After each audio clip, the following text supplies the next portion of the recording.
Hey guys, I want to talk to you about the continuing decline of the Democratic Party. It's no secret that President Trump won the majority of the country in 2024. But the decline started way before then. Let's go back, for example, to the 1980s. President Reagan, who was also a converted Democrat, shall we say, confidently expressed the ideas that he stood for, and many of what became known as blue collar Reagan Democrats switched parties and gave him a two-term landslide and a two-term majority. Now, since the 1980s, the Democrats have tried to recreate what went wrong with their lockhold on much of the country. You know, you had John Kennedy, you had JFK, and yes, you had Nixon, but it could be argued that Nixon's election was in response to LBJ's bundling of the Vietnam War. So what happened to the Democratic majority? Well, the Democrats don't know. They have tried since the 1980s to dumb down their message for us because it's our fault. It's not their fault. We're too stupid to understand their magnificent message, so they must dumb it down. It started with Bill Clinton. Clinton very successfully took the bundling of Bush 41, the man who promised to not raise taxes and then very quickly raised taxes, and said it's the economy, stupid, and was successful in winning two terms. But what did Clinton do? Clinton successfully read the tea leaves. Clinton attempted in his first 2 years in the presidency to push legislation that he quickly realized the country didn't want.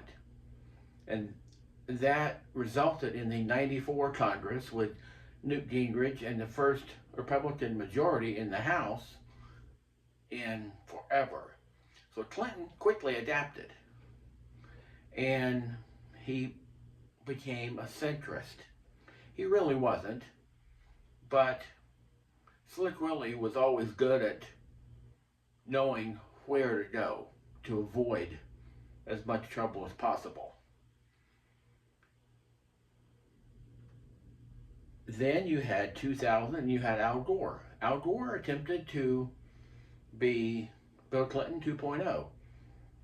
Couldn't do it. He didn't have the message, he didn't have the know-how, he didn't have anything. That led to John Kerry. That led to, eventually, Barry Soetoro, or as he's known, Barack Obama Jr.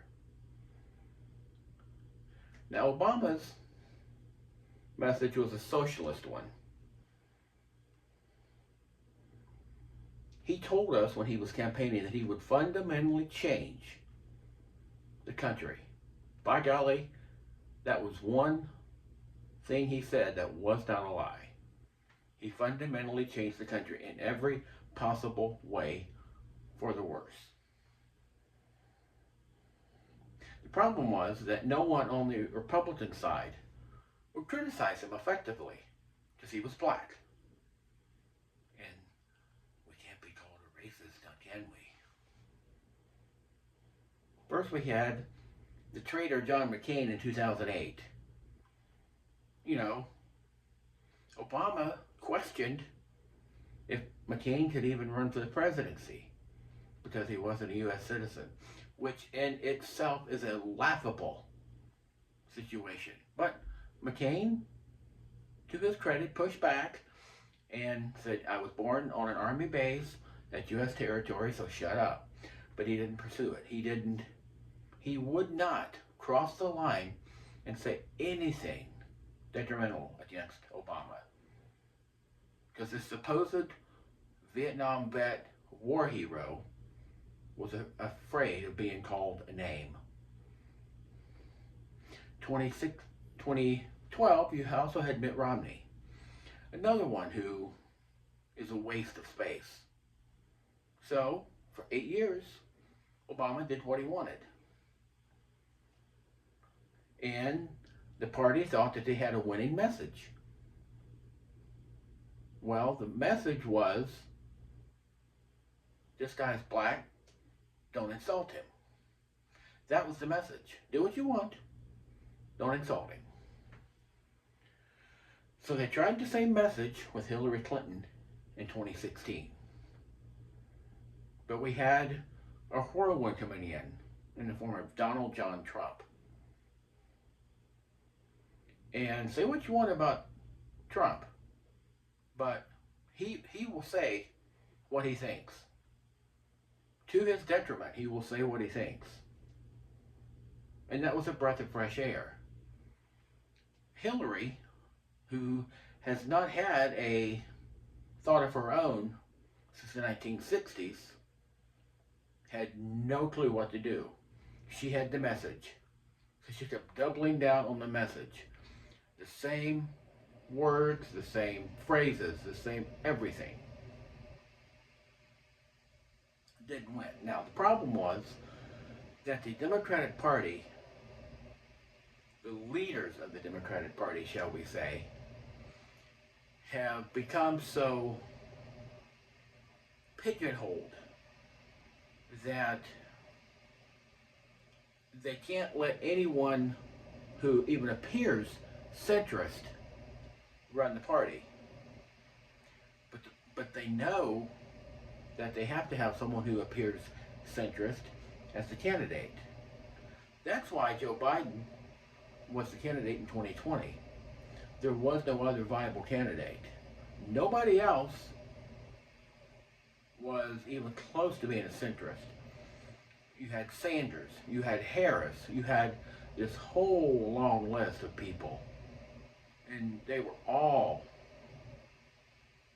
left of Hitler.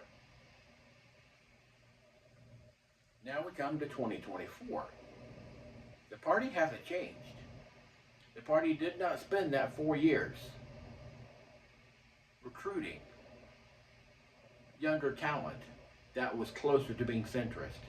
Instead, they took their same message, moved it farther left, and attempted to dumb it down more for us.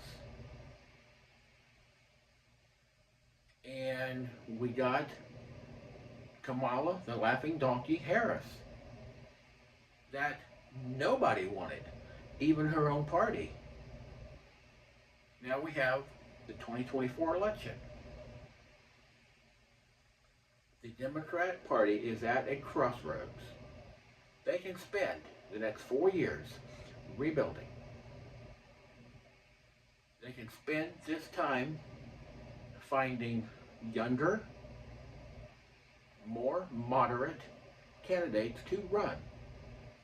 Because if they don't, they will not have a candidate for 2028. Everyone who is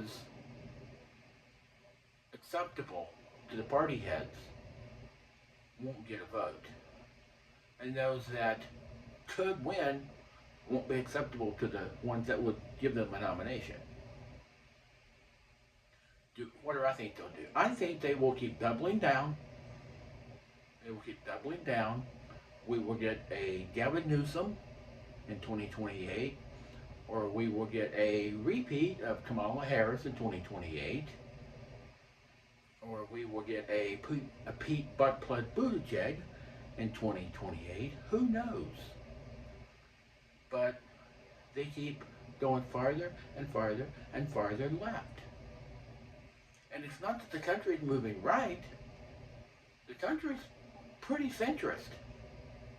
But if that party is going that way and we're staying here, it appears we're moving right. So unless the head of the party said, wait a minute, we need to move back that way. That's where the voters are. Once that happens,